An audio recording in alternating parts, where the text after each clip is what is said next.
I'll just leave 10 seconds of silence at the very end of the fucking recording. Just remind me of that so that you can just get it from there instead of having to redo everything. Alrighty. So we are all ready. Yeah. All right. What Yeah. episode is this? 26. That should have. You should know that. Oh, I know. I should know that. I'm sorry. All right. Here we go.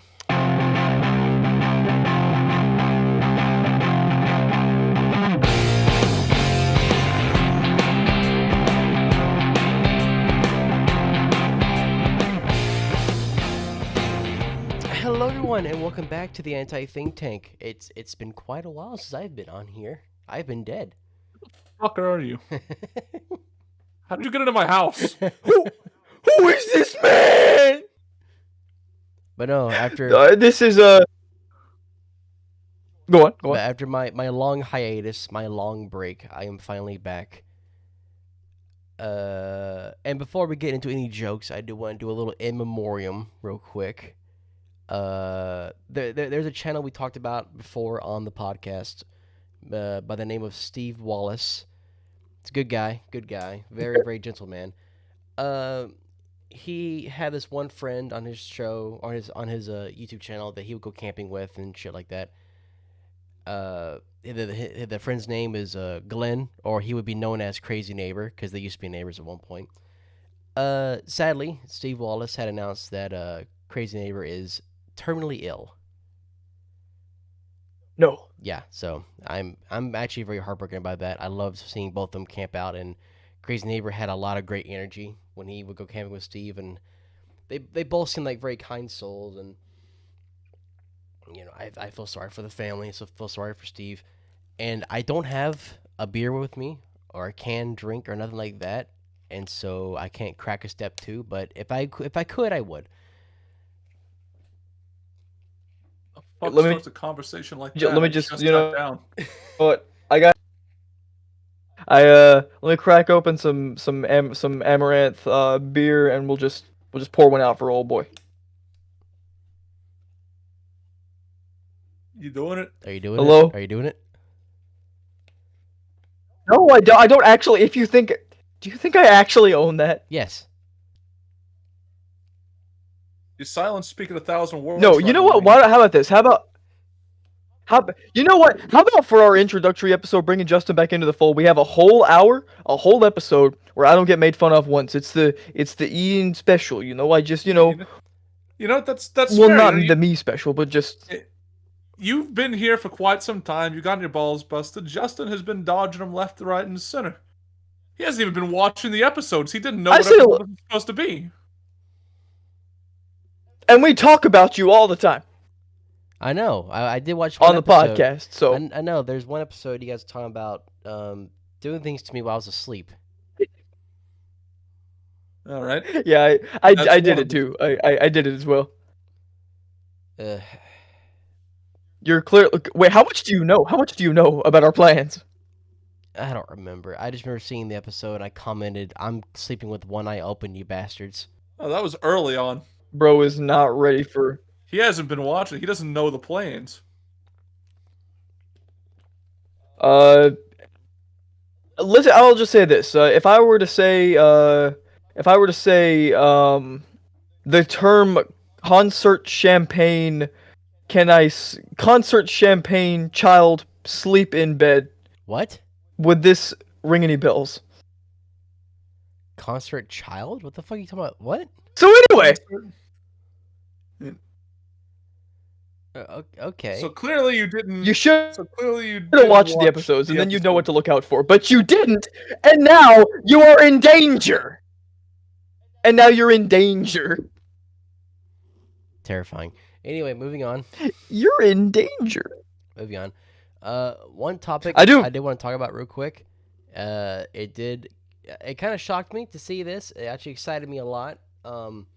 Mr. Shane Gillis hosted an episode of Saturday Night Live. It's been 2 weeks ago, but damn it, I still like hearing about it. I still like talking about it. Are you guys familiar with Shane Gillis' history with SNL? Not a damn bit. I don't No. pay attention to anything with SNL involved. All right. A few years back, Shane Gillis was casted on SNL to be one of the new cast members, and he was fired before he had the chance to be on stage. Okay. Because people online started looking back on Shane Gillis' history and found one joke that he made toward the Orient descent, and he got canceled to hell and back, and the show had to let him go because of it. A bunch of assholes. Now, over the years, Oh. Shane has made a name for himself as a very well-known stand-up comedian.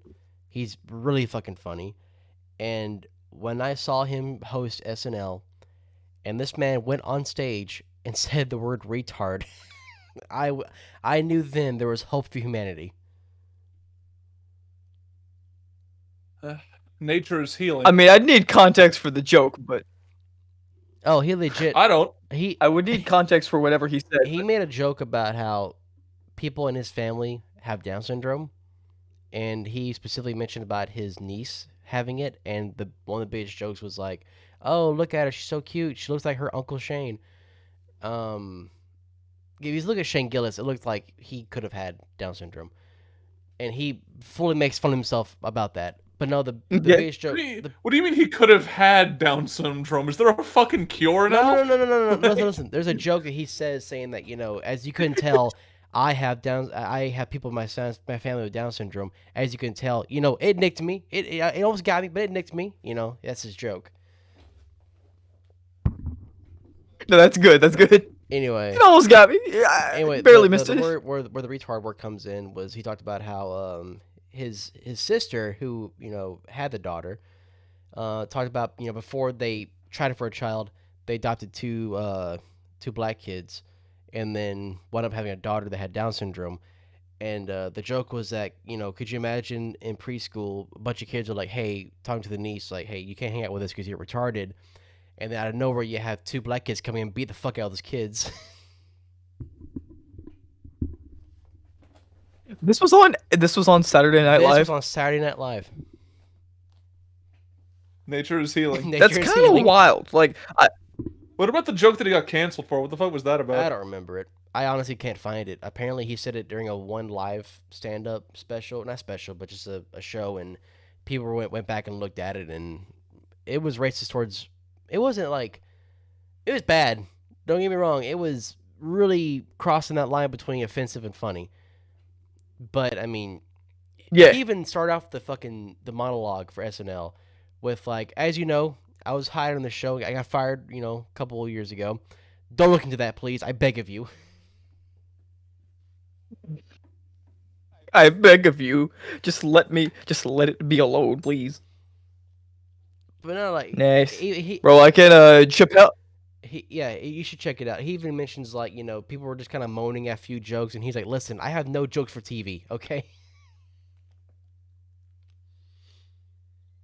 Yeah, I remember Chappelle hosted like around a year ago, and I don't really like Chappelle's last stand-up special. He did like a month ago. I thought it was a little weak, but he went on like a month ago, like a year ago, and he was saying some like jokes, like making some. It was about Kanye and a lot of other stuff, and I was just like, wow, like I really did not think that Saturday Night Live would even allow this to be aired, since they've become so unbelievably like cringe in the last like 10 years. Ever since they hired Pete Davidson's like ugly butthole looking ass, like I really didn't think they were. All right, Like that man just bothers me. So I found what got him fired. Go on. Okay. All right. So yeah, like it goes through like how he was first picked up in like season 45 in September 2019, and it said days later he was fired before the season's premiere after a clip of him using an anti-Asian slur on his podcast went viral on Twitter, now X in parentheses. Gillis received more backlash after other clips of him using offensive language circulated online at the time. Gillis apologized, but expressed in interviews that he intended to continue making shocking or taboo jokes. Gillis declined to comment to NBC News for this article. The jokes that resurfaced stemmed from Gillis's podcast with comedian Matt McCusker. So you listening to this right now who are clipping this for Ian's, State of the Union address and such, Thank you. When Thank you. theirs was titled Matt and Shane's Secret Podcast, and in one episode, Gillis and McCusker riffed about Chinatown. Gillis used a slur and then imitated a Chinese accent by using the word noodles instead of noodles. Okay. I'm sorry. Uh, Well, freaking South Park does stuff like that all the time. he also said about Chinatown, let the fucking chinks live there. So there's that. Oh, God. Oh no. I mean, I really don't know about that. I have no comment on that one. Oh wait, it wasn't that F word. It was the other one. Because they have it censored here in the NBC News article. I couldn't tell. Oh, I got you. That's pretty wild. I mean, I'm definitely all down for comedians to do like and be able to say whatever they want without censorship, but also like I suppose there is a line somewhere. It just depends on who is drawing it, I suppose. Like, it's a comedian doing a joke on a fucking podcast. I really don't like. I will always be against censorship of any kind when it comes to comedy, especially when it comes to comedy. So, like, if you don't like him, don't watch him. When it comes to like the cancellation of him, in this instance, it was like the SNL crowd is like the lowest form of comedian or comedy audience out there. They quite literally laugh at modern jokes made by what's his fucking name? Pete Davidson? No, fucking was it like Jimmy Kimmel? I think is his name. Ew! Don't even mention his name in here, bro. But yeah, Not like, Jimmy. like they have laughed at jokes made by him. So you know, I don't The take my bar is comedic, low. yeah, I don't take my comedic actual advice from anybody who enjoys SNL in any way, shape, or form. I mean, there's certainly some classic things from SNL that I enjoy. I won't lie, but I haven't enjoyed it in around like 12 years. It's gotten pretty garbage. Speaking of And I think what made it really bad is that whenever they decided to make it like a weekly thing, and so they constantly had to make something to be mad about in order to get a joke out there. I will say that when it comes And it just feels really tryhardy. I will say when it comes to skits though, I mean, yeah, like as of late, all of them fucking sucked. Depending on who the host is, it just doesn't hit as much as the classic ones do. But I'll be honest with you, Shane Gillis had one that didn't even fucking air, and it was fucking fantastic. It was the Limu, Emu, and Doug parody. Nice. Have you seen that? I do like some Limu. I have not. I do like some Limu Emu and Doug I'll though. set up the joke here a little bit. It starts off just like a regular commercial, just nothing, and nothing's wrong, right? And they're like, "Come on, Limu, there's a man out there that's paying too much for his car insurance or his insurance, right?" And they just break in the apartment. And it's like, get already neutral. You'll pay what you need, right? Guy goes, "Oh, really?" All of a sudden, a gun fires. A bullet hits the guy on the couch, and it's fucking Limu holding it. Holding what? The gun. Done. That is kind of A funny. visual gag. But there's more. It does feel like a visual There's gag. more to it. Like the Shane gets like, "What the fuck, Limu? Why'd you do that?" And Limu's like talking his bird accent. There's subtitles for him, and it's like, "You did me dirty. You did us dirty, Limu." And then they're like, "He was an innocent guy. He did nothing wrong." And then Limu was like, "Oh, really? Was he that innocent?" He pulls out a gun with a towel holding it. It does sound pretty good. I It's won't lie. fucking great. But like, I'd need to see it. Why didn't it air on the episode? I'm not quite sure. I would say either too long of minutes. Yeah, they couldn't fit it within the time slot. Either that, or they couldn't. I don't know. It maybe went too far because drugs were involved, like cocaine.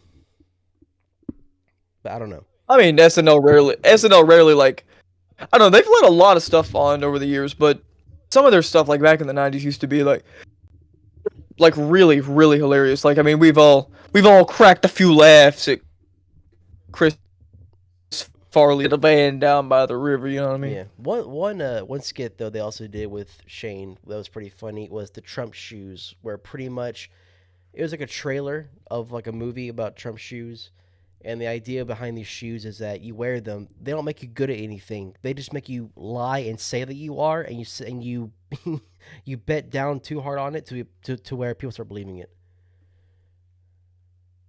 I can't really abide by any like Trump humor anymore.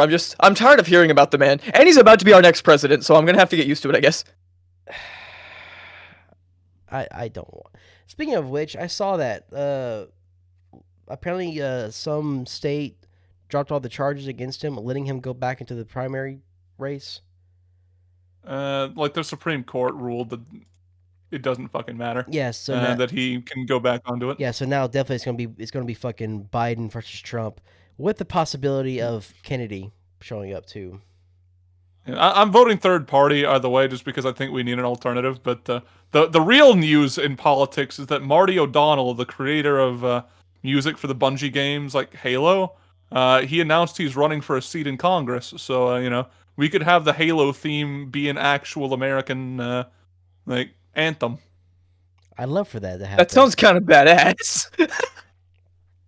Just all rise for the That national sounds anthem. base. Oh, it has no lyrics. It's just hymns. Just some badass chanting.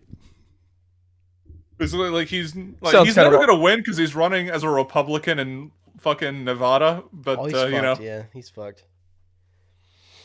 Oh, wait, I do you get to? I still want it to Go on. happen just because he apparently composed and was the audio director for Riven, Myth 2, Halo Combat Evolved, Halo 2, Halo 3, Halo 3 ODST, Halo Reach, Destiny, and Golem. Uh, so, The man knows his like music. I Good said, God. like he could literally just pull up into Congress with the theme that plays in the final mission of Halo 3 as you're running away from all the fucking explosions, and like he would unite the country. So, question: if you do get to be president, do you get to like change the national anthem and stuff, or like choose the song you get inaugurated to, or something? You can choose the song you get inaugurated to. You can't change the national anthem. I think that I'd like requires to, like- Congress. Yeah, that requires Congress. I'd like to choose the inauguration song and make it like something like where everyone completely gives up on America as like just an idea because the song is just so ridiculous. Like, Pick the I don't Rise know. of Evil by Sabaton and just keep it entirely like straight faced. I'm gonna do the Mickey Mouse Clubhouse theme song. I'm gonna hit him with a like I will get to be president. Go up there like and to convince people that politics are a joke. I'm gonna go out there, hot dog, hot diggity. I'm gonna do it, dude. Like you can't stop me. Don't you dare sing that fucking song and get it stuck in my head again. Every time I think of it, it gets stuck in there for like 4 or 5 fucking I days. know, like If it's it so can ridiculous. stop- I never even watched the show growing up. I never watched that. It's just every didn't time I either. think about I didn't it, either. it just pops in and stays. I don't get it. It's got some like addictive chemicals It in it. I don't know does. what's up. It's Hot literally dog. just the fact that it does not have an actual ending, and your brain is just craving an ending to it, and so it keeps playing it in your mind, hoping to let it end, and it never does. It just never You're- ends. I'm No, pretty it's- sure it's like the theme song for Purgatory. Like you're just marching along for all of infinity to just that song. Hot dog, hot diggity Shut the dog. fuck up! The devil's just like, what? Shut the fuck up.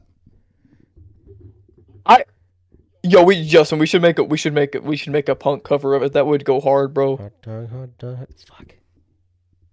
Like hot dog, like that would go so hard, dude. Are we breaching copyright here? I think we are.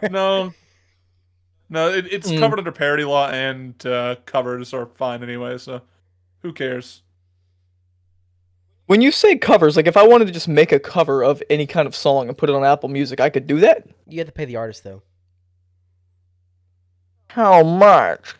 I'm not It sure depends on exactly, the artist. but I do know for a fact, Like- like if you were to release the cover song under, let's say, DistroKid, the music distributor, you have to pay like a monthly Yeah. fee for it.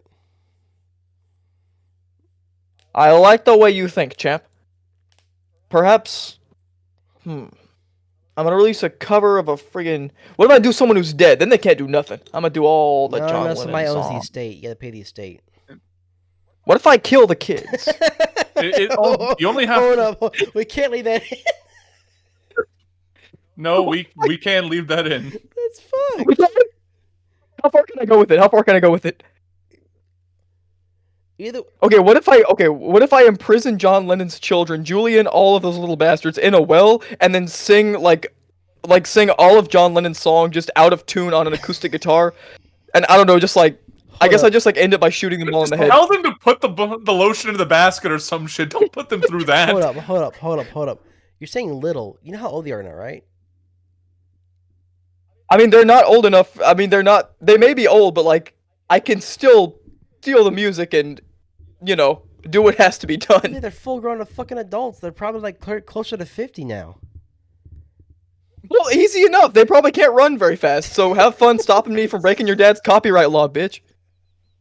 Because you ain't stopping me. I'm gonna be honest. Technically, Like, I will be. technically, if the artist doesn't get any money, it goes to the record label, and if the record label doesn't get the money, it goes to the distributor. So it could be like so Geffen Records or something like that. So how covers work online? Because you can find a billion covers on YouTube, and there's not a goddamn thing that like record companies and shit do against them because they're just free advertising, and basically do nothing in terms of like actual. But if you make a cover for it and like put that on like a CD and try and sell it, then you're breaking the law. Yeah. You basically just can't sell covers. You can make them and release them though. Okay, that sounds cool. So I could. What if I did a like a cover album and then burnt the CD and then just listened to it in my house? You're That's fine. fine. That's as long as you don't sell it. That's personal use. That's not commercial use. What if I sell it and tell people that I was the original the original You're writer? breaking copyright law. Probably, Like that's you probably have fucking UMG come to your fucking house and kill your ass. What if? Uh, Okay, it I would think be more like a large fine into being dragged behind a Ford F-150 on concrete. Let me tell you something, man. Okay. UMG, Universal Music Group, does not fuck around with their copyright. They will fuck you up. okay. You got personal experience with that? Yes, actually. He does. He's been through the ringer. No, because so on YouTube, I've uploaded personally like 2 different videos. One with music that was in it, like maybe 5 seconds, that was copyrighted under UGM, and then one was copyrighted by another music publisher. I can't remember the name of it. That one didn't get flagged, but UMG flagged it instantly, and it was like 5 seconds. Maybe they could not be little bitches. To be honest, is that an option? Not only that, Is that not an not option? only that, but I'm not sure you guys heard about this, but UMG pulled all of their artists off of TikTok. I don't know or could care less about anything happening on that app. Honestly, I care a lot because here, from my experience from making music myself and having my music go onto TikTok, like most of my profits came from TikTok, from people using my sound, my music in their videos, right? And not only that, but TikTok reaches a much more larger platform than YouTube does. Maybe the same, but just it's easier to find artists that way, and it's easier to find musicians through TikTok. That's just how it is. And This is true. every artist who was on TikTok, who has uploaded their songs or done anything, has had their videos muted, so there's no sound to it anymore. And now, if you had a song, or if you had a video that had a song from an artist that was under UGM, your video is completely censored, and now artists are not making money off TikTok now from it. A bunch of dickheads. Yeah, and the reason why is because UGM came out and said that TikTok wasn't cooperating with them. They didn't reach a fair deal. And TikTok was the one that came out and said, no, UGM was asking for more money than they were already getting. And they try to reason out the situation. And UGM just said, fuck you. If you're not going to give us the money we want, we're just fucking leave. Seriously, like childish behavior. Yeah, UMG just fucking sucks. They're just fucking terrible. You keep saying Sounds like their it, dude. name, it's gonna end up like a fucking like a Bloody Mary summoning at some point.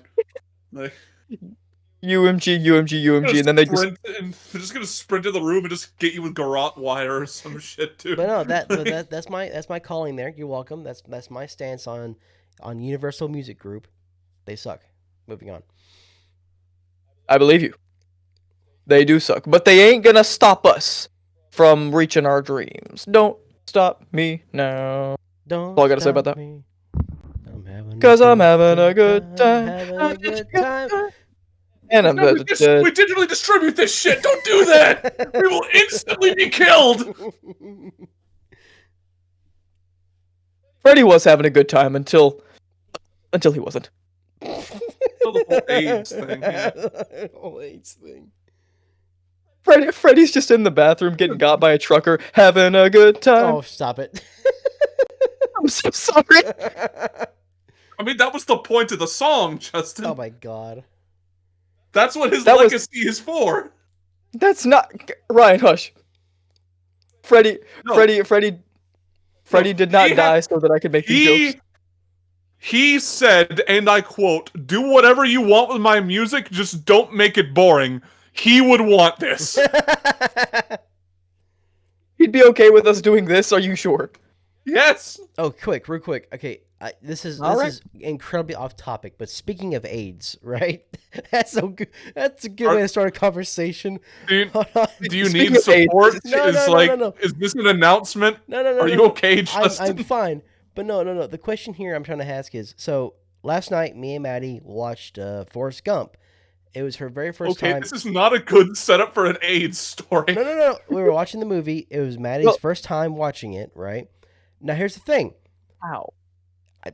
Maddie, she has this tendency to not watch good movies. She hasn't. Just about 2 weeks ago, we finally watched Wizard of Oz for the first time. What is that even? Move on. I'm just gonna get mad. Anyway, go on. So, I've always thought, because I read the book, that Jenny passed away from hepatitis C. Mm-hmm. But I was looking into it, and apparently film critics and film experts, whatever, are trying to say that in the movie she dies from AIDS. I always assumed she died from AIDS. I assumed she died from hepatitis C because she said that it was a disease that, you know, they couldn't do much with it. And then if you look at the timeline for when Hep C was found and before they can cure it, it fits in the timeline. Maybe they added I thought it was like, was it not called AIDS in the movie or was it more vague? They never called it anything. It was vague. They just said a disease. Big wins for the Hep C crew, though. Really took down a real one there. But no, like I can really support. But the Hep C approval rating shot up whenever Jenny fucking died. Let's also talk about that for a minute. So we've all seen Forrest Gump, right? Yes. Yeah, fuck her. Yeah, fuck Jenny. She's terrible. Fuck Jenny. No. Okay, I have always been on the pro Jenny side. What do you mean? You need to be shot. She played with Forrest's emotions the entire fucking film. He loved her to death and wanted to spend all his life with her. And she never said, "Hey, back away, I'm not interested." She led him on the whole time. Until he was a millionaire. Until he was a millionaire. And then suddenly he had a son. Jenny was, why am I becoming Forrest? It's your obsession with her. You're pro Jenny. You have to be retarded. That's the rule. I'm not obsessed with Jenny. She pissed me off while I was watching the movie, but she spent the first 12 years of her life getting diddled by her uncle. So I don't know, cut her the slightest bit of slack. She didn't get diddled by her uncle. She was abused by her father. She was getting diddled, bro. I watched the film. I'm gonna look it up. Did Jenny get diddled? But no, after I would don't do that. I would not pull up Forrest Gump child molestation scene or some shit like Please that. Don't. That would probably land you on 8 lists. It already happened. Okay. But no, fucking. Okay. I'm telling you, she's fucking terrible. Because the moment that he had money, that's when she shows up. Realistically, let's be honest. I don't think she knew that he had money. That first time she came back to Forrest's house, and she stayed there for weeks on end. Had sex with him, got pregnant, and then she ran off the next morning. Without telling him. It wasn't until until she saw him on the news when he was doing that whole run for 2.5 years straight, or is it 3 years? 3 years straight. And then as Yeah. soon as she found out, she's like, "Oh yeah, I have a kid now. It's Forrest's. I'm also gonna die, but yet I can't let my kid go to someone else. So let me call Forrest real quick. Let me write him a All right, letter." listen. Okay, I'm just saying, I'm just saying, when you put it like that, Also, you make a being very good point. being a victim does not I'm exonerate aware. you from being a shit person. I'm completely aware. I feel bad for Jenny. Let me feel bad for Jenny. Oh my god. Jenny made her own fuck Like, ups, okay? and like, Like, what is she listen, supposed to? listen. There's one scene in the film that actually pissed me off when I saw it. Okay, here's what it was: when she invited Forrest to go to that Black Panther meeting, right? Yeah. And we see Jenny's new boyfriend is that tall, like black-haired white guy with glasses, and like in the scene, Mhm. he like smacks the fuck out of her. Forrest sees it. Forrest beats the fuck out of the dude, right? And Jenny's like, Yeah. get off him. He's not like that." The fuck you mean? I mean, that's just being abused. Like abused people do that all the fucking time. That's just classic decent, Jenny. Classic Jenny. that's just actually decent writing. What I hate about her is like the whole gold digging thing and like fucking off into the nothingness and then coming back with a kid and all that shit. I just think she's a shitty human being on her own merit, not being abused. I can understand this. I mean, obviously, once you get to a certain age, you got to take responsibility for your actions. I'm just saying, like, I think that she's at least like a semi-complex character, and I've always enjoyed her inclusion in the movie, at least. I didn't mind her being a childish fuck in like the first half of the movie when she's actually like, at the age where being a childish fuck is understandable. Uh, Yeah. it's the latter half whenever it just keeps going on. We're like, okay, did you just not ever get past like the fetal era? Like, to be totally honest, Yeah, I mean, you make it. like honestly, I feel like I would enjoy the movie more if like that first time she came back to see Forrest, like before the whole running scene, right? If she came back to Forrest and just stayed with him, like that would have made her Yeah, a but better then Forrest character. can't. But then Forrest can't go out looking for the One Piece. Like, he can't go on his grand adventures. I do kind of want You mean a Grand Forrest Adventures? Gump movie or like a Forrest Gump-esque movie of someone doing similar shit just in the modern era, like somehow every single like historic event of the last 20 years this dude was involved. Because that's how Forrest Gump was. Every huge fucking event back then just had to involve Forrest in some way, shape, or Real form. quick, So while we're talking I about want that, that shit for like the modern era. that'd be great. But real quick, think about Yeah. that. So, what would you say is probably the funniest thing that they try to like say that he wrote history, he made history? Like, there's two moments in my mind that stand up. It was the one where he joined the football team that went to go see the president, which at the time was JFK, right? And like he drunk like 15 Dr. Peppers because he never had soda before, and like he gets in line and fucking he's like he's got to pee really bad. You can see he has to pee really bad. JFK shaking every football player's hand. He's like, "So you're an All-American now. How's it feel?" "Feels great, sir." "You're an All-American now. How's it feel?" "Feels fantastic." "Hello, son. How do you feel?" "I gotta pay." Like, I think what works about that scene is the actual cinematography they use for it actually kind of looks like Forrest is talking to the president. Like, it hasn't aged terribly, in my opinion. It looks pretty good. There are two moments though where it's fucking terrible now. Like the moment he meets Gerald Ford after he served Vietnam, and like he showed his fucking it wasn't Gerald Ford. It was Lyndon B. Johnson. It was Lyndon B. Johnson. He was Bro, spread eagles his butthole in front of Lyndon yeah, B. like you Johnson. could tell the CGI was terrible, right? And then there's another scene where he meets Richard Nixon, and Nixon asks him like, "Where are you staying at in DC? Or where are you staying at?" He's, "I'm staying at this hotel," right? Nixon goes, "You know what? No, I'll get you a better hotel. It's the best hotel I know of." And like the next scene cuts, and it's the Watergate scandal. Forrest Gump is like, "Yeah, I'm not sure." He calls like the help desk or whatever, and he's like, what he's I don't know sure. I can't remember exactly what he said, but he said something like like "Hi, I'm just calling to see if y'all need if you might need some help in this office room here. They're It's, trying to they got flashlights going around, trying to find a power box, and the lights are keeping me up at night." dude, I would like to acknowledge the fact that Forrest Gump is a movie that generally gets showed children, and like children like, 10, 11, 12, 13, 14-year-olds. It's just a movie that you show kids now. And like most of my friends, I remember most of my friends ended up watching it around like second or third grade. And like I just wonder, like I get it, and I definitely watched it that young, but like I wonder what was going through my head during some of those scenes. Like what did I think was happening when Forrest busted in his pants? I know. Does no one else remember Like, that? That was wild. like seeing as an adult, I'm just like, what the fuck? I'm just like, I saw this as a kid. I'm like, I shouldn't have been seeing this as a kid, to be honest with you. No, like as a kid, I was like, oh, he's very excited to see Jenny naked, and then as an adult, I'm like, okay, well, that those underpants are ruined. Like he's got to go change. Oh my god, it is such a wild movie. That It's one of my favorites, it's a so I've always really loved fantastic it. movie. I love it to death. Rest in peace, Bubba. Rest in peace, Bubba, dude. That messed me up majorly, but it does lead to Lieutenant Dan's great character journey.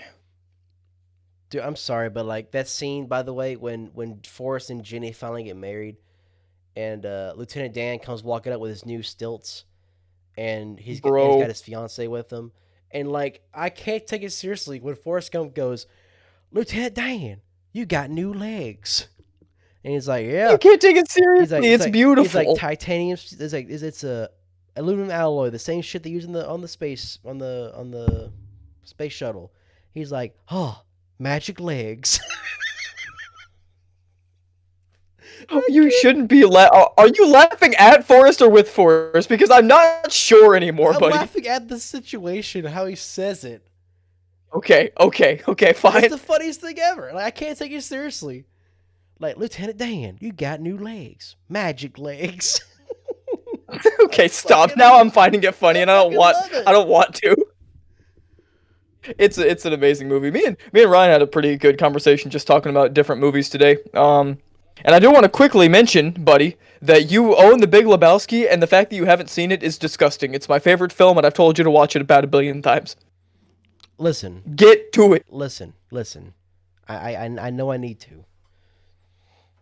It's beautiful. Well, I don't know if that's the right word. It's It's good. astounding.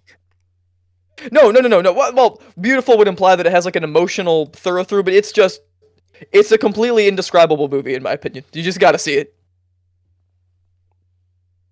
Freaking good.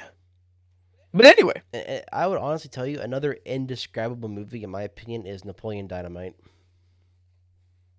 God, I love that movie. That was a dude. movie I never saw until I got with Maddie, and she saw that one, What? and she showed it to me. And I'll be honest with you, like at the first half, I honestly could care less about the film, but the later half, I'm just like, okay, I can see the appeal of this movie now. Bro, Napoleon Dynamite is amazing right off the bat. It's scene after scene after scene after scene of gold. Like, it is. I don't understand. Did you just not understand any of the references that you were laughing at throughout high school? Because, like, you would laugh at all the Napoleon Dynamite references. Are you just a liar? No, I honestly listen. Did you think I that only- that was like a Bro, caught him in a catch-22. You got him. Listen, I honestly knew about the references from Napoleon Dynamite because my father was a big fan of that movie, but we never owned it, we never saw it together. But he would make the references about Napoleon Dynamite all the fucking time, and I would be like, "What does that mean?" He's like, "That's from a movie." I thought that you just were thinking that it was like a high school in joke for our friend group or some shit. I think for most of it, I think it was. To be honest with you, to be totally honest with you, I thought it was. She kind of funny. Yeah, The idea that you just- Idiot. Yeah, that's the thing. Like the whole gosh thing, I'm just like, what the fuck y'all going? What's this? What is this? And I just kind of went along The with idea it. that you... My lips hurt real bad. Oh my god. We would quote that movie every other fucking week, and he'd just like laugh along with it. And he's just like, I mean, "Man, okay, that's what that's from." in Justin's defense, the lions are naturally funny. They are naturally funny. Let's be honest. It's freaking great. But the thing is, he started doing it too. Like he started quoting Like- lines he didn't know were lines. Leave bro alone. Like, He's Funny seen the enough, movie, and that's all that I remember matters. one time when I saw the movie for the first time, and the whole like the beginning scene where like Napoleon is in school, and he calls his brother to bring him some chapstick, right? Bro, My Kip is the best fictional my character ever. father Go on. would quote that all the time whenever I said I need chapstick, and then he would quote Bring me it. some And I'm just chapstick. like, what is that? What was that from? He goes, it's from a movie. And from then on, I just quote it, and I didn't know what fucking movie it's from. You don't gotta defend yourself anymore, son. You've seen the film. You're all right in my book. Ryan's like, fuck you, you liar. It's This whole freaking time in high great. school, there was a fucking movie. Dude, we never quoted Napoleon Dynamite in high school. You just started agreeing with shit that never happened. You sure about that? What? Yes. That never fucking happened. You gaslight the fuck at me all the goddamn time. No, he does. He does. He does this to me too. I could've Like he fucking convinced me sworn- that we were married and had 2 children. I could have fucking sworn there's times where you or Chance or Blaze would go, gosh. Just like fucking Napoleon Dynamite. It never happened. It never fucking happened. You can't say. I mean, what friend group didn't do that? But Ryan, you're getting lost in the sauce because I refuse to believe there's a high school friend group that doesn't quote Napoleon Dynamite from the 2000s. All right? No, you're lying. You can believe that all you want, but it never fucking happened. We reference like in jokes from Halo most of the time, Now that I am aware. and like like the time that our friend Jonah, I ran him over in GTA 5 singing "Little Piggy Come Here" Yes, because his that sounds name pretty on good. fucking Xbox was like. He kept the default Xbox 360 name that it gave it, which had pig in it. Yeah, it was Parched Pig. So, I still play Skate 3 all the fucking time, and his Nice. gamer tag, his character and his gamer tag just skates by every fucking time. Skating games are boring. The fuck you mean they're boring? Skating games are boring. Have you ever played Skate 3? I have spoken. No. Like, listen. Okay, when it comes to, like, Tony Hawk games, they're pretty good. Tony Hawk's Underground is fucking fantastic, and Tony Hawk's American Wasteland is perfect, okay? But when it comes to an actual skateboarding game, play Skate 3. It's more realistic than fucking Tony Hawk. All right. Does Skate 3 have California Uber Alice in it by the Dead Kennedys? It does not. What's the skate game that has that song in it then? Tony Hawk's Wasteland. American Wasteland. Well, then I'll be playing that because it's got the Dead Kennedys in it. So yeah. you play Tony Hawk in skate games for the soundtrack. Like, Skate 3 is like an injury simulator more than anything else. But it's realistic though. It's closer to realism than Tony Hawk is, because in Tony Hawk to jump, you press and hold A. That's it. But in Skate 3, you have to actually flip the analog stick to do tricks. That does sound kind of cool. All right, I will play a skate game. I promise. Dude, like you can pick up Skate 3 on 360 for like $20. I will not. I will never buy an Xbox 360. Xbox is gay, and I will not be. I will not pretend like Xbox is anything other than a mediocre console. Thank you. Do you have a PS3? I do. There you go. Skate 3 on PS3. All right, I will do that then. Sounds good. Speaking of Skate 3, EA, could you please make and release Skate 4, please? I'm excited, and you've been teasing all the fucking time. Could you please release it? There are games that need to come out faster than Skate 4, good buddy. Are we forgetting that Half-Life has been forgotten? Are we forgetting that Mass Effect has been forgotten? All right. Can we just slow down? They are making the new Mass Effect game. They're making it. Are they? Yeah. Well, they announced it, and they announced it like last year. So you just need to wait a little bit longer. I'm sure they'll get to it after Dragon Age. Realistically, I'm sure. Realistically, what needs to come out first is Elder Scrolls 6. My God. One day. Elder Scrolls 6 at this point, I'm afraid of it finally releasing because it's gonna be like Duke Nukem Forever. Like, it has been 15 years. The expectations are far too high for it to ever meet. It's gonna be a streamlined RPG in the year 2024. I'm just gonna play Dragon's Dogma 2 and then play Skyrim theme songs in the background and just pretend that's the real Let me fucking tell you thing, something. okay? Let me tell you something quick about Duke Nukem Forever. Okay, so I never All played. right. I played Duke Nukem Forever maybe like 5 years after the big hype before it came out, right? And Yeah.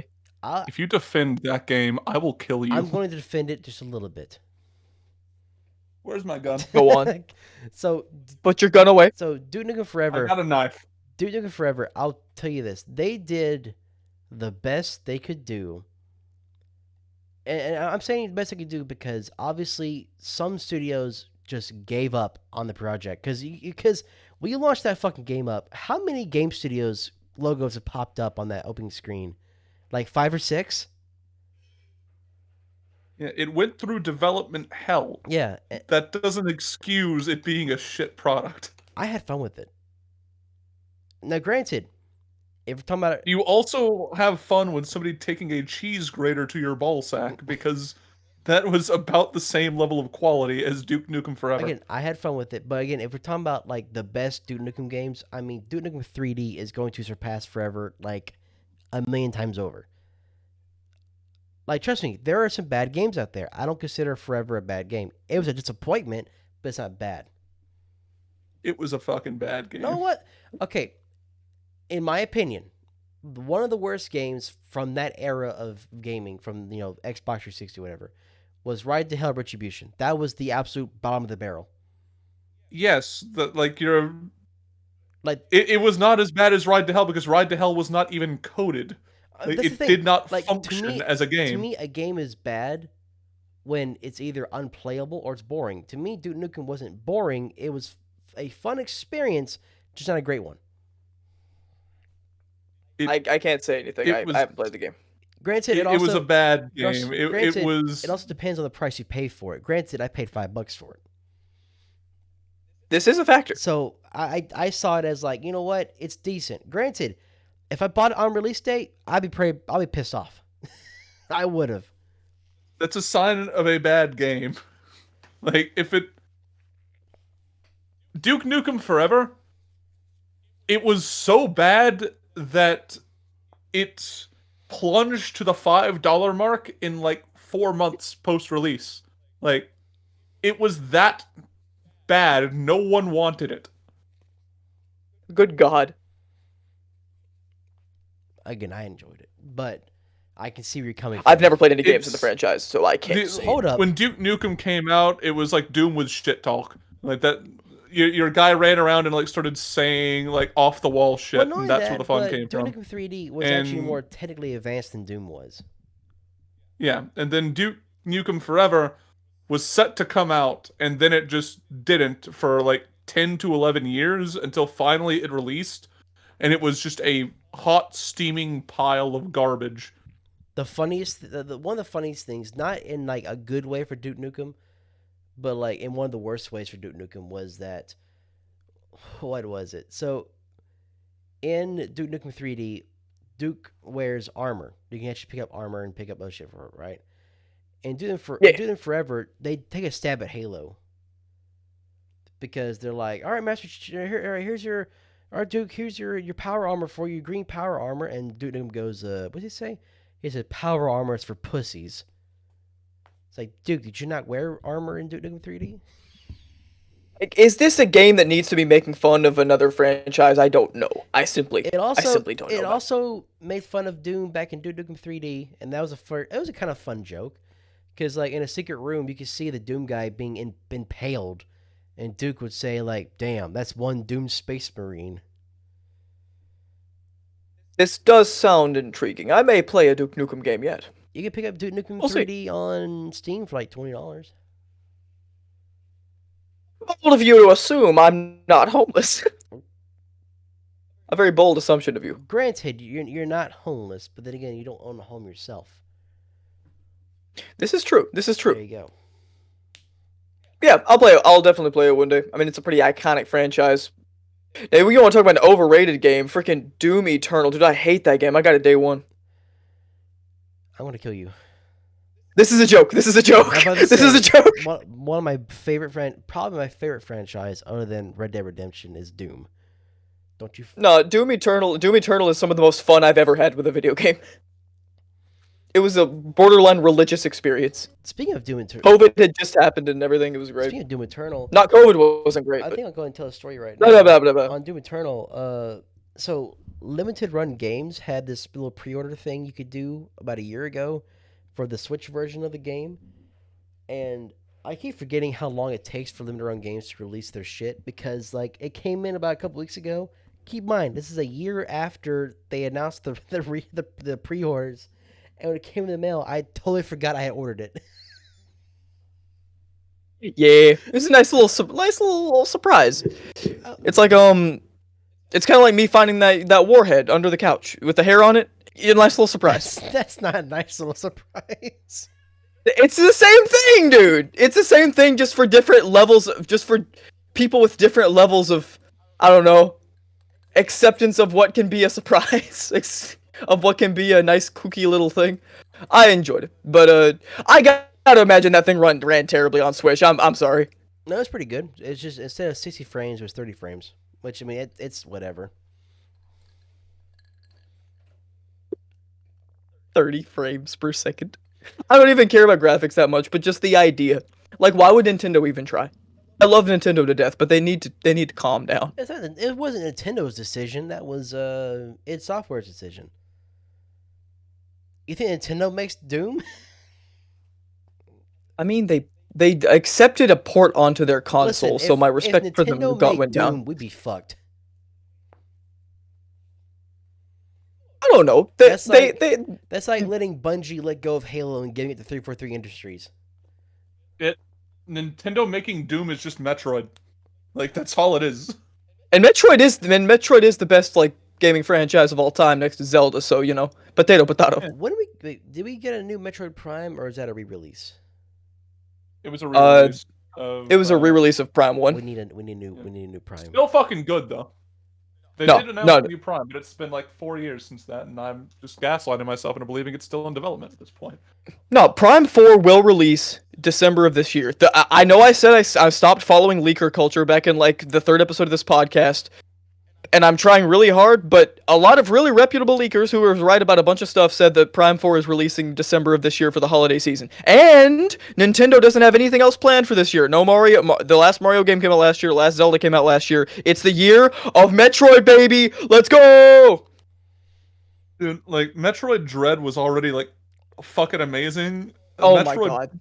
Like, a new Metroid Prime, like, I just want... If they make a Metroid movie, to either make it animated or make it like horror-esque.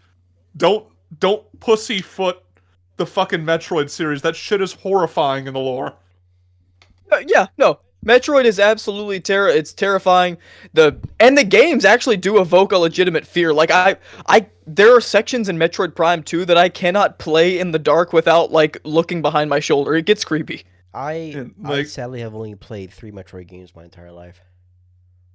Which ones? I've played Metroid 1 for the NES. Okay. I've played Super Metroid from the SNES. And I have played... My favorite game of all time? I played Metroid Prime 1 for GameCube. That's it. Alright. I'm not mad. Series, like the Prime series, like, all 3 of those are really fucking good games. Yes. I would suggest to sit down and like either emulate or, you know, if you have a GameCube, buy like copies of the Metroid Prime series because they are all fucking great. They're quite frankly fantastic. Like 2 is the only one that annoys me because it's the only game that has a system in which you don't have unlimited ammo. You only have a certain amount of shots in certain sections of the game, and it really I don't like it. But Justin, if you can find some time to like sit down and play all of Super Metroid, because that game is just perfect. Like, I mean, it's obviously my favorite game of all time. I've mentioned that a lot, but like, I cannot stress how good that game is. It's amazing. Since we're talking about video games and whatnot, let's talk about video game consoles, like classic ones, right? Which SNES is the best one. I was gonna say, which one do you think is the best, and which one do you think is the most overrated? All right. Lists. Like, what is the end of classic? Okay. The end of classic is the release of the PS1, I would say. No. End of classic for me would be the generation of PS2, Xbox, and GameCube. Okay, so it stops with PS2, Xbox, and GameCube. That's what you Yeah, said. that's those original those consoles there, the PS2, GameCube, and Xbox. That's the end of classic for me. Okay, you guys talk and get back to me. I'll need to think. To me, that's the end of retro and the beginning of classic. So that's a bit weird. But I guess if we're like, I'll just change the definition of classic to retro. Like, let's In that instance, we're going with that definition. Then it's Nintendo 64. but Ooh, the greatest one. nice choice.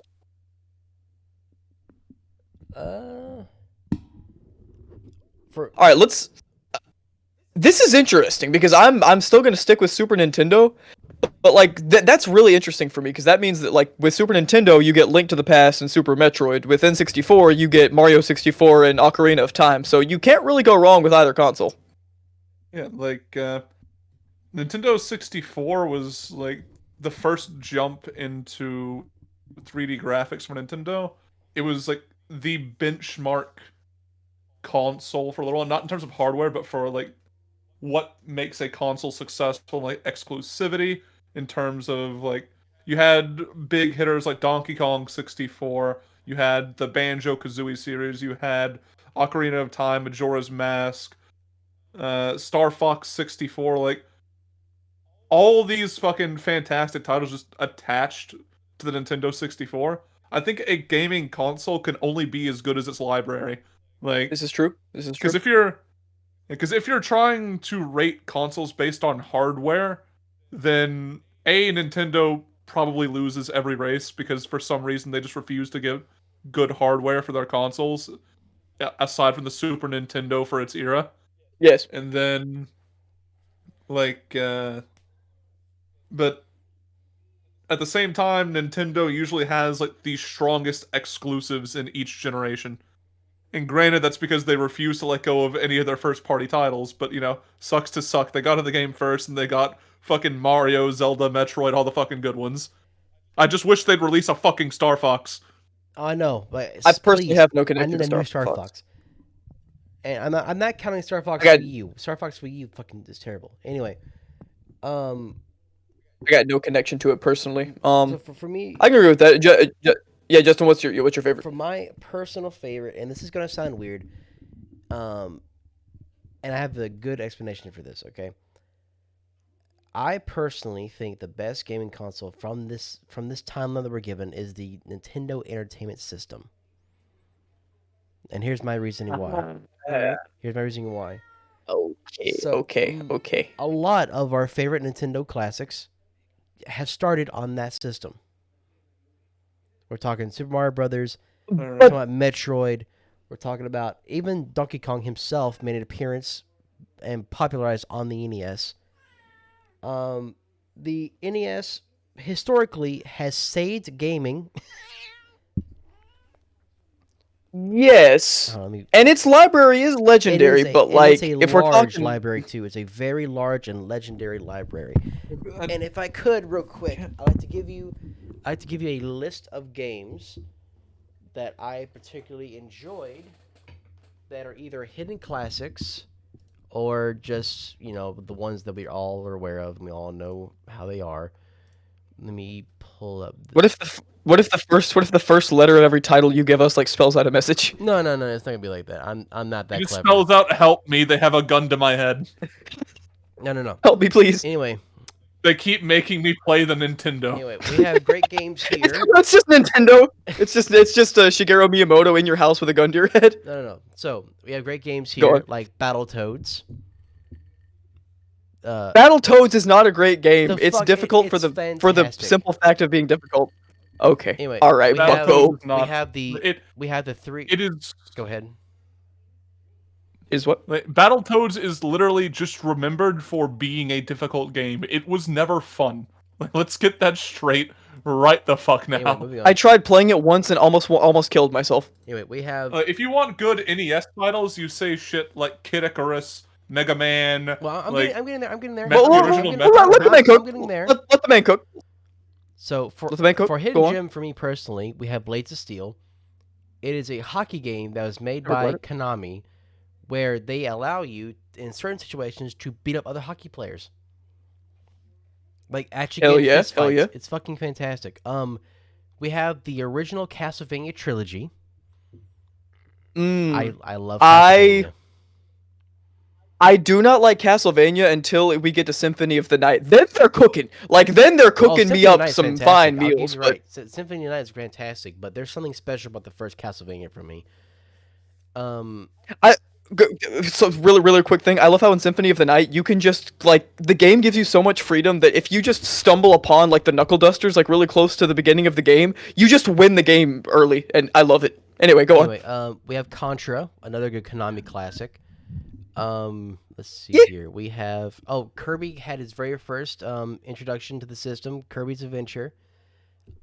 That game is 40 minutes long and it has not held up well. He doesn't even have a copy ability, bro. He can't even copy. I still love it though. Anyway, the original Legend of Zelda.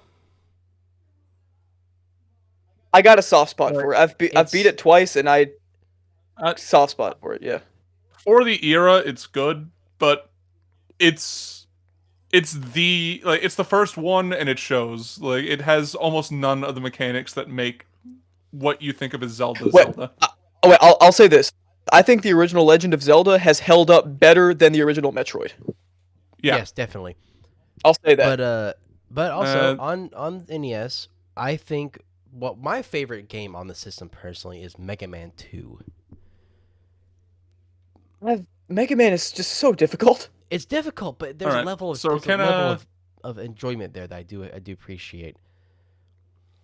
All right, so can we do the counter argument to Nintendo Entertainment System now? Because it, you can say these games made like their debut on it, but that does not make them the best of their series, nor does it make them like, nor does it outcompete even like I'll even argue on the Super Nintendo's behalf if we're doing this argument, because the N64 had a limited, like a somewhat limited library. It just had really fucking good ones. Like, Yeah. the SNES had Super Mario World, Donkey Kong Country, Mario World 2, fucking A Link to the Past, Killer Instinct, Chrono Trigger, motherfucker. Bro, it's got literally has Chrono Trigger, which has held, which basically like Earthbound. has held up so well. I've never played Chrono Trigger before. F-Zero, Contra. What do you mean? How You never played dare Chrono you? Trigger. How It's fucking Chrono. It's dare Chrono you? Trigger, bro. You can buy it on your phone and play it on the go. Like, quit your job, bro. What are you doing? Like, you dare talk about retro gaming and say you've never played fucking Chrono Trigger? Are you Like, I fucking almost- kidding? I almost murdered you. Ryan when he said he hadn't played the Donkey Kong Country games, but this is almost that bad. What? Like, Secret of Mana. I played Donkey Kong Country. Yo, Secret of Like- Mana is a slapper. No, I said I almost killed Ryan when he said he hadn't played him. Oh, Like, Secret of Mana is a slapper, You- though. yeah, like it's like it just has it beat. Like the Super Nintendo just has the original Nintendo Entertainment System beat on every grounds when you talk about library. Like you have the historic argument, like you said, of that the NES saved gaming, but the Super Nintendo legitimized gaming. Like that's the big difference.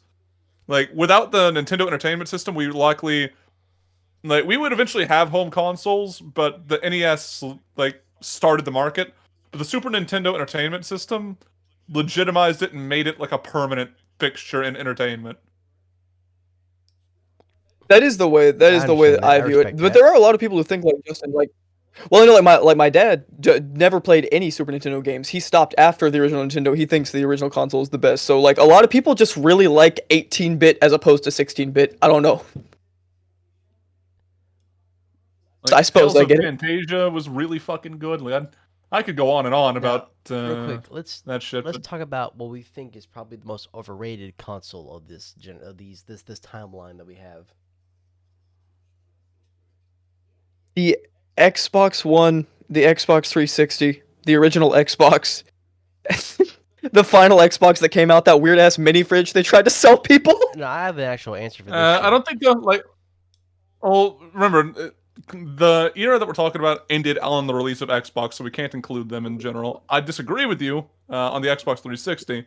I think that one's library is fucking strong, Oh fuck yeah. but uh, original Xbox, I do tend to agree, mainly because the controller is a piece of shit. The the original Xbox controller is just not conducive to having a good time. But anyway, uh, when it comes to overrated from this era, uh, it's hard to determine overrated because there's basically like just the Sega systems and the Nintendo systems of this era that were actually like competing. Yo, Uh, let's be honest just right quick. The best thing about Sega was the sound it made when you booted it up, and that's it. Okay, The that was my answer. Sega. There was my overrated console was the Sega Genesis. But it goes Sega, and it's That's it. great. That's it. uh, But like, Yeah. it had the Sonic franchise, Phantasy Star, Toe Jam and Earl. Like it had some really fucking good games. I don't consider it to be overrated. Like it was the other lead competitor for a reason. But it hasn't had very much staying power. But let's Of course it didn't. It's a fucking like it lost. yeah. But It did. let's say Sega eventually loses, I'm mainly because of the Dreamcast, not because of Genesis though. I'm only saying overrated though because like like you said, in comparison to the gaming market, it was only Nintendo and Sega going at it really. Granted though, you still had companies like TurboGrafx making consoles. You had Neo Geo making consoles. You had Atari had made the Jaguar, which we're not going to talk about.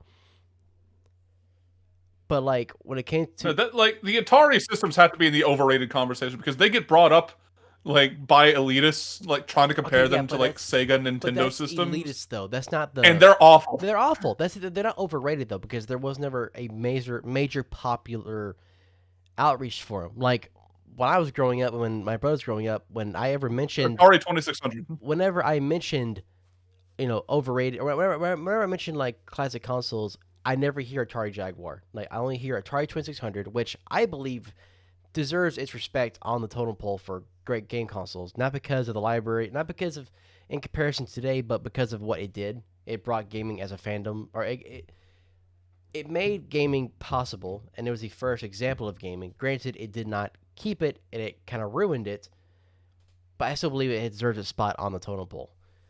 But when it comes to like the major competitors, Sega and Nintendo, Sega Genesis overrated all the fucking time.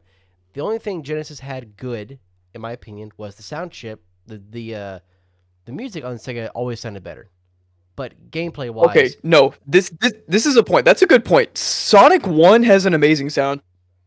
That can't be not denied. only that, but if you played like Earthworm Jim on the SNES versus the Sega Genesis, the Genesis always sounded better.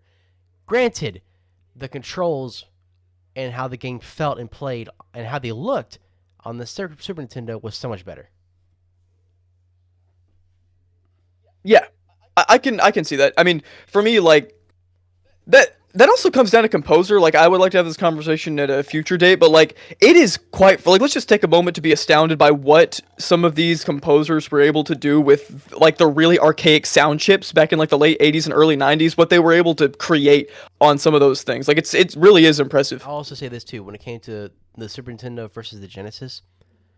So when the Genesis first came out, it had the 3-button layout, A, B, C, right? While Super Nintendo had X, Y, Z, and A, and it also had left bumper, right bumper, right? Yeah. Could you believe that when Mortal Kombat came out for both systems, people playing on the Genesis had to play with a 3-button controller? That's just wild. That doesn't even sound like I was something I would want to do. Exactly. It wouldn't be until like maybe a couple years, or maybe a couple or more years later, when they finally released the 6-button variant for the Genesis. Dude, like, it's always fun having conversations like this because you can never forget where gaming came from. Like, it's wild. I will this for the overrated system. And it's simply because the staying power, it was only in the market for a couple of years before the better version of it came out. The original Game Boy.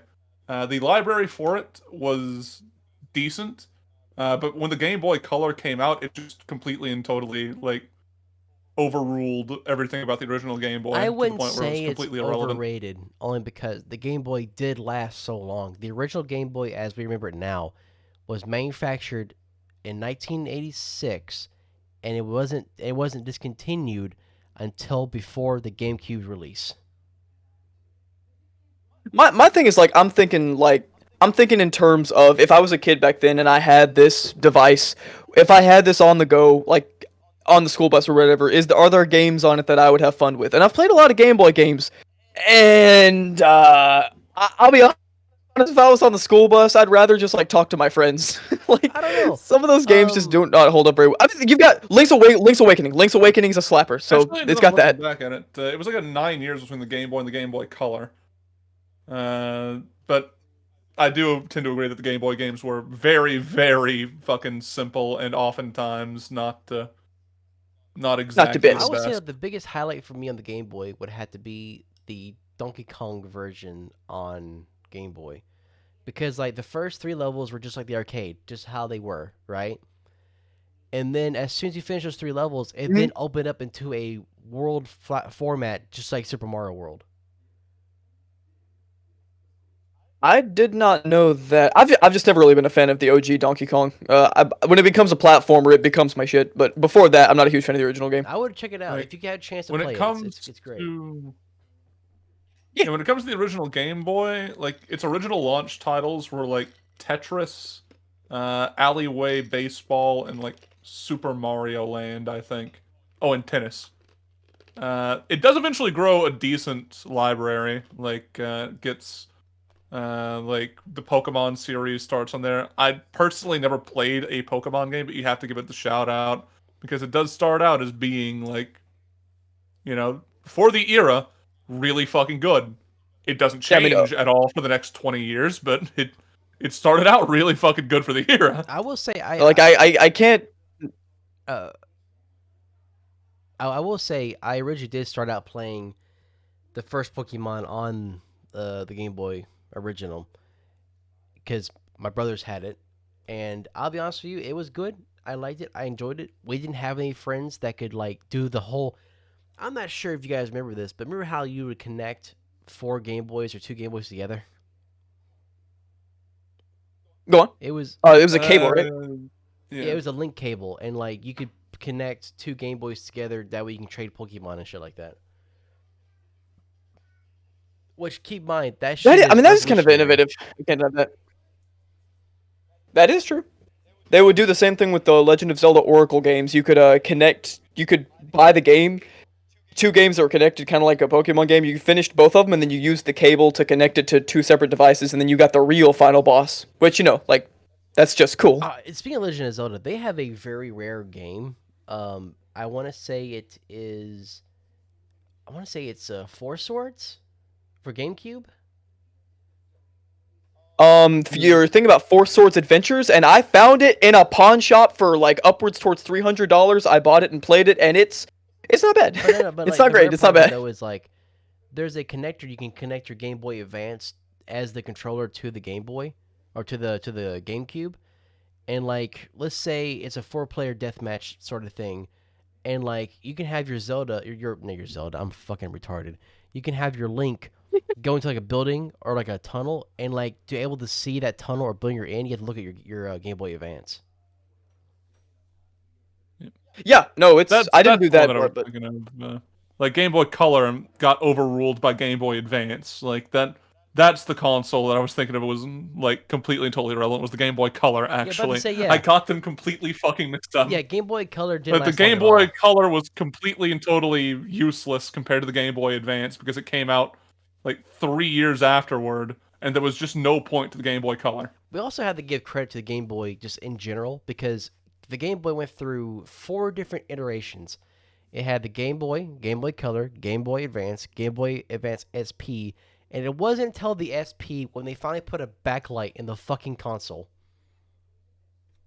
Yeah, I think the biggest issue for the Game Boy systems is just that, like, you had to have light directly on the screen at all points in time, and it like at the time, it wasn't something that they like thought about, but having a uh, handheld device that needs constant light like external light to work was probably the killer for a lot of I people. just remember. Like, Wait. At around 1540, I accidentally paused and then started back. So anyone who's doing the sync point, I did a little oopsie.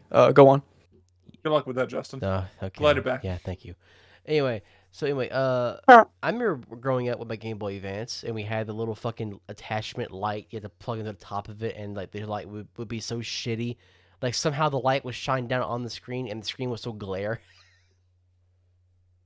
Dude, they had like it was so stupid that they added an attachment flashlight that did nothing but curve towards the screen and blocked your vision. Yeah, Like that's all it did. that's the exact They thing I'm were talking just about. That is what I'm talking about. I had that.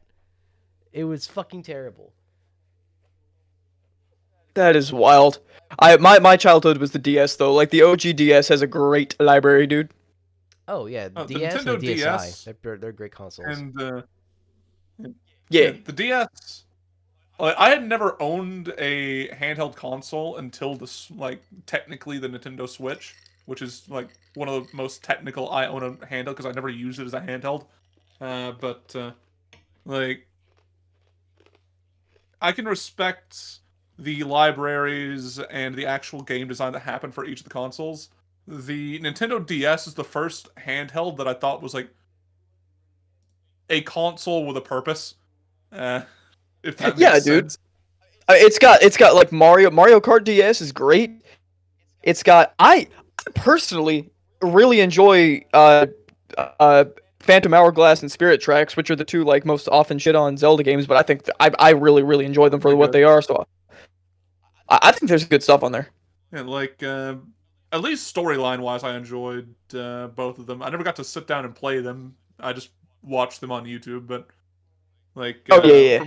from what I understand, dungeons and such in the games were still pretty good, and the story was actually like pretty fucking good for both of those. Oh yeah, there's great story stuff. Like there's a character named Linebeck in Phantom Hourglass who's like one of the best Zelda characters. They're just great times, and the fact that the DS was, I think the DS is probably, it might be the best it might be the best portable console there is, even with the Switch being in contention. I think the DS is like really important and it means a lot to me, definitely. Great freaking console. How has this episode been going for an hour and 20 minutes? This was very fun. Oh yeah, absolutely. It's glad to be back. All right, we're gonna go ahead and I think we should go ahead and end the episode. It's getting not late, but just it's getting too long. Anyway, yeah. Yeah. So yeah, I'm back. That's fantastic. I think it is. I don't know. It could be hell. We'll see. And yeah, I want to thank everybody for listening, and I hope you have a nice day. Kill yourself. All right.